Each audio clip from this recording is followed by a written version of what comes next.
ابھی بھی بہت ساری احادیث طیبہ آپ کو ملیں گی جو کہ دشمنان اسلام کی بہت بڑی سازش ہے. کہا جاتا ہے کہ ایک سال میں پتہ نہیں 10,80,000 بلائیں اور مصیبتیں آ رہی ہیں. سفر کا مہینہ بلاؤں کیا ہے، پھر اور بھی بہت کچھ اس کے اندر آتا ہے. تو یہ غلط ہے. ایک بات میں آپ کو بتا دوں، مصطفیٰ کریم صلی اللہ علیہ وسلم کی نسبت کرنا کوئی بھی غلط چیز گویا اپنے آپ کو جہنم کا حقدار ٹھہروانا ہے. رسول اللہ نے فرمایا کہ جو میرے پہ جھوٹ بولے گا وہ کبھی جنت میں نہیں جائے گا. ہمارے پاس بہت سارے میسج آتے ہیں اور ہم تھوڑا ڈر بھی جاتے ہوتے ہیں، تو یہ ہمیں جس سے ڈرنا چاہیے اس سے تو نہیں ڈرتے، ہمیں تو اللہ سے ڈرنا چاہیے نا.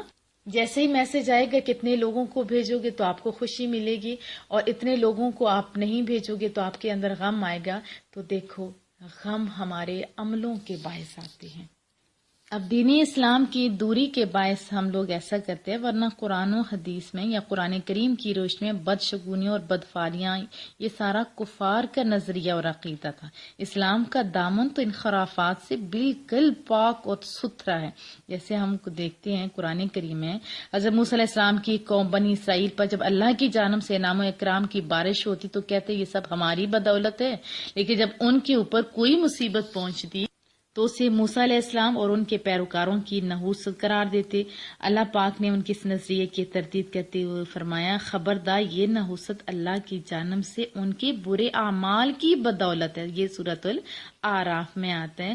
پھر قوم سمود نے بھی یہی کہا ہے، سمود علیہ السلام ہم تجھے اور تیرے پیروکاروں سے بدشگونی لیتے ہیں. سورہ نمل میں آتا ہے. ان کی نظریے کی تردید بھی اللہ پاک نے اپنے الفاظ میں کر. حضرت عیسیٰ علیہ السلام نے اہلان انطاکیہ کی طرف تبلیغ دین کے لیے اپنے نائب بھیجے تو اہل انطاکیہ نے ان کی بات نہیں مانی، ان کو زد و کوب کیا اور یہ کہا کہ ہم تجھ سے بدشگونی لیتے ہیں، یعنی تمہارا یہاں آنا ہمارے لیے نحوست اور بے برکتی کا باعث. استغفر اللہ. یہ ایسے الفاظ آپ کو پورا پڑھیں گے سورہ یاسین کا مفہوم ملتا ہے آیت 18 کا. تو ان آیات سے ہمیں کیا ملتا ہے کہ جو بابرکت ہستیاں تھیں ان کو بھی برا بھلا کہا کنہوں نے؟ کفار نے. تو یہ ان کا طریقہ ہے.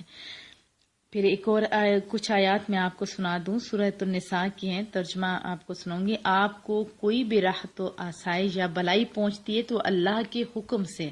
یہ کتنا خوبصورت ہے.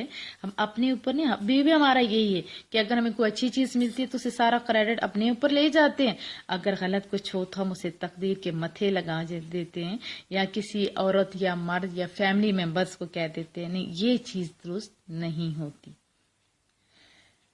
اب کیا ہے کہ آپ کو کوئی بھی راحت و آسائی یا بھلائی پہنچتی ہے تو وہ اللہ کے حکم سے ہے، اور اگر کوئی مصیبت پہنچے تو وہ تمہارے اپنے اعمال کی وجہ سے. کون فرما رہے؟ رب ذوالجلال سورۃ النساء میں فرما رہے. پھر آتے ہیں، اگر کسی بستی اور علاقے کے باشندے ایمان لے آئیں اور اللہ سے ڈرنے لگیں تو ہم ان پر زمین و آسمان سے رحمتوں کے خزانے کھول دیں گے. سورۃ الاعراف. پھر آگے آتا ہے کہ اے پیغمبر کہہ دیجئے ہمیں صرف اتنا ہی نقصان پہنچے گا جتنا اللہ جل شانہ نے ہمارے تقدیر میں ازل سے لکھ دیا ہوا ہے، وہی ہمارا حامی و ناصر ہے. اسی کی ذات پر مومنین کو بھروسہ کرنا چاہیے.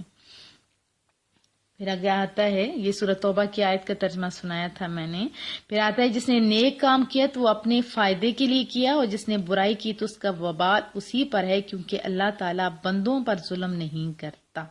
اور پھر اللہ نے جب زمین و آسمان دن رات یہ سارے کچھ بنائے، وہ اللہ جو اپنی سگی ماں کی نسبت 70 گنا زیادہ پیار کرتے ہیں، وہ بھلا کسی انسان کو، کسی مہینے کو، کسی چیز کو منحوس کیوں قرار دے گا؟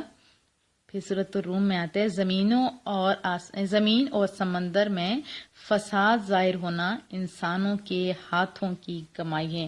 گویا جو جتنی یہ ساری غلط چیزیں ہوتی ہیں وہ ہمارے گناہوں کا نتیجہ ہوتا ہے.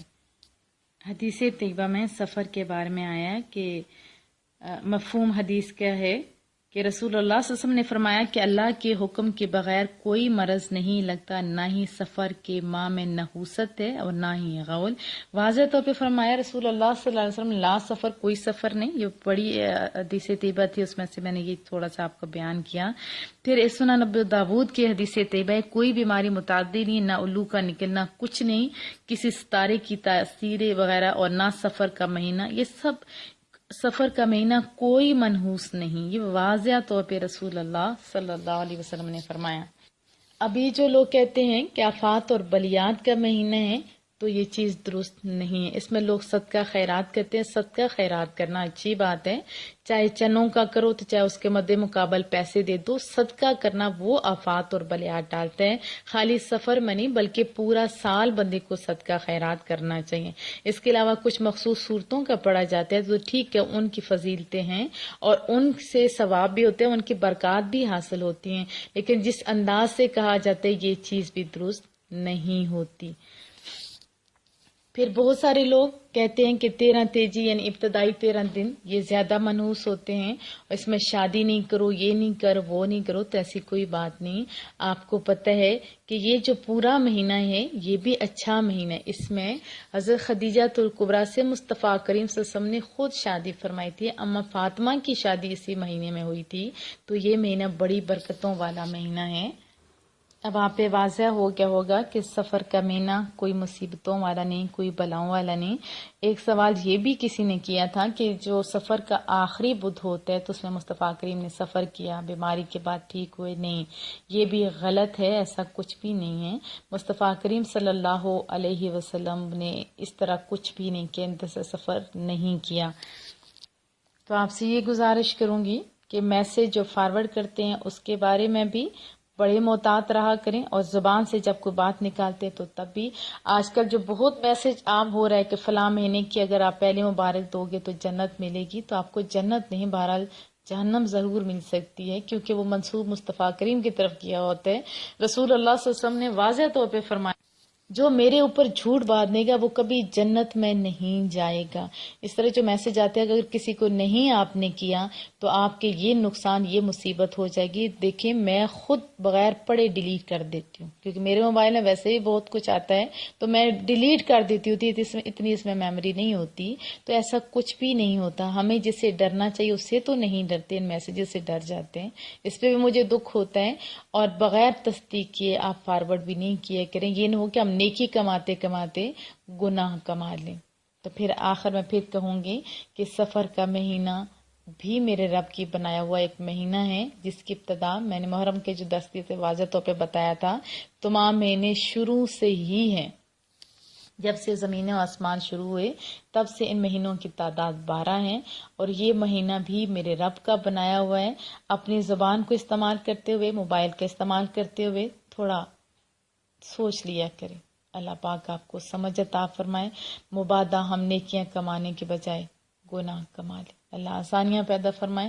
وصلی اللہ تعالی علی محمد، سبحانک اللہم و بحمدک، نشہد ان لا الہ الا انت، نستغفرک و نتوب الیک۔ السلام علیکم ورحمۃ اللہ وبرکاتہ۔